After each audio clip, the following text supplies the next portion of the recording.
I have another diesel powered heater to share with you today. I'm going to give you a close-up of everything. I'll show you everything that comes in, and I'll hook it up and give you a quick demo.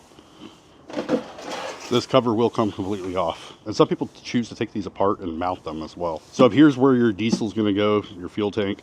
Down here is your heater itself. Right here, you're going to hook up the electric. They usually recommend at least 15 amps or more. So this one does have a controller, and we also have a remote. Right here is where the exhaust is going to come, or your heat's going to come out. Also be careful, don't stick your hands up in there. There are sharp little edges up in there.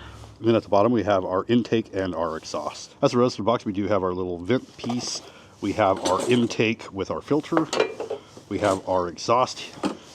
And then we do have our heat tube, or what you'd put the heat in. Here is our wiring for it.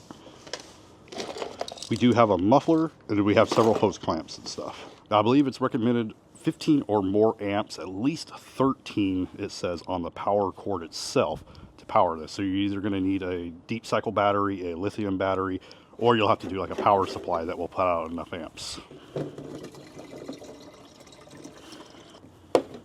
When you use this the very first time, it's going to take a little longer to get that fuel ran through there. And this is how loud that pump is with that cover off. All right, after a couple of minutes, we're starting to get some heat. It's starting to fire up a bit. So we'll let this run for a couple of minutes, and then I'll show you some temperatures. Let me go ahead and show you the controls. So right now we are on pretty much low.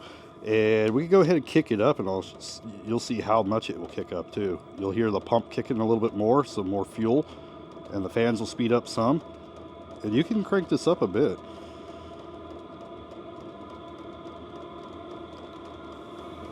Now it's speeding up. You can hear the pump ticking. You can also see the fuel gauge pretty well on this one.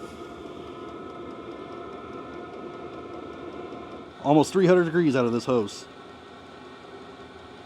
Also, this has that remote, so you can easily control it with your remote. Then you got the option to turn it on and off, so if you want to use it inside, a tent, whatever it might be, you can easily control it from your remote. It's a pretty nice heater. It works really well. Luckily, I had a little bit of a break of rain, so I was able to demonstrate it real quick. All right, so after a short time, this is actually doing amazing for drying the floor. Try to give you an idea how much air blows out of this. It's actually a decent amount.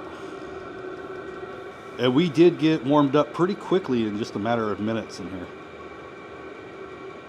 And that's with no insulation and this big door open the whole time.